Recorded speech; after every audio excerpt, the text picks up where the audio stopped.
The idea is that in the grace of hearing, that's actually the need, that Jesus actually, not in some kind of like second-rate way, but in the only way that it can really be experienced, holds all of those things, and they can only be derived and experienced in our lives by His blood and through His Spirit.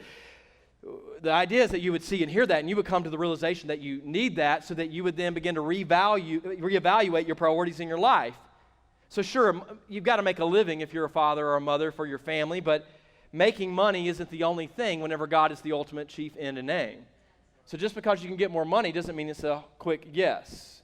Instead, you start with the greater value. The greater value is we want to be a family that honors God, and God's going to come first. And is this going to in some way, though we are being provided in a way that may not be as comfortable as we want it to be, hinder us from our chief value? And if our chief value is God first, we are a family that's going to serve the Lord, book of Joshua, which is for a lot of you what you say is your mission and your value and what you're doing. Then you've got to look at more than just the opportunity. You've got to look at how much time is it going to take. Is it going to pull you away from things that are mission critical? Is it going to make you have to be replaced in places that you're irreplaceable? At the end of the day, if you become a higher income family, but you become an absentee father, you have now allowed and thought to yourself that money can replace the father in the house. But let me go ahead and give you a little bit of an insight into the fact that there is no replacing the father, no matter how much the culture likes to tell you that dads aren't needed. What we have in this country right now is a daddy crisis.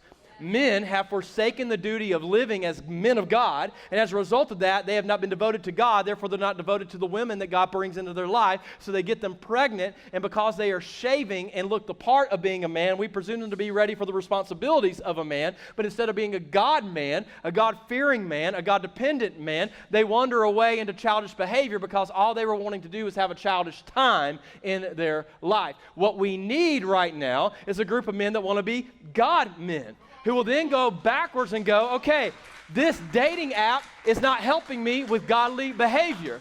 This remote control that is allowing me to build a virtual career is not helping me raise the next generation. Therefore, though I love the video game, the greater value, which is to live the life of being a godly man, comes to lie over it. Therefore, I can't use this and keep this, and it may need to go into the trash because there's a generation growing up becoming just like me and walking after me, and they're not looking like the image of God. They're looking like the image of a broken man that's not dependent on God. I know I'm meddling in second service, and I'm supposed to wrap up, but let me be clear. This is why your values matter. In this life, you will have what?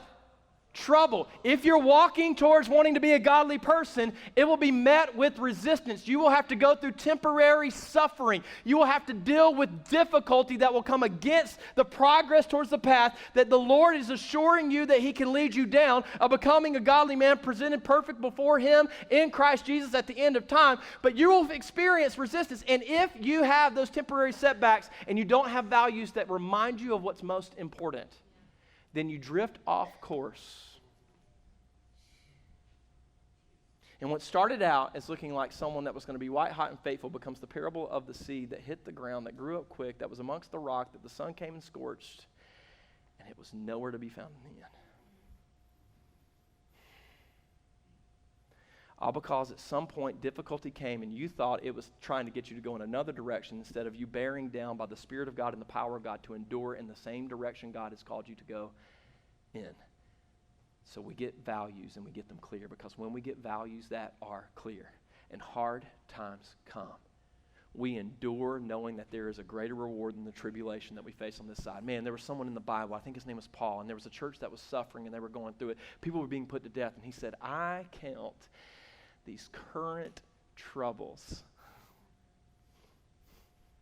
in comparison to what's to come. I count these current tribulations as small, little, momentary afflictions whenever I consider the bigger thing that's on the other side of the giant and the mountain and the obstruction and the thing that's keeping me from, like when I am reminded, I know it hurts, I know we're going through loss, I know we're running and we've been scattered, which is where the church was, I know we got to go underground because it's not culturally acceptable around us, but when I consider what's on the other side of God's work and me abiding in it for a long observed obedience, I count all of the tribulation, all of the backlash, all of the pushback as being small in comparison to the great day and moment of the return of Christ, when his bride stands before him and time comes to an end and we enjoy him forever. Oh, you need a God vision.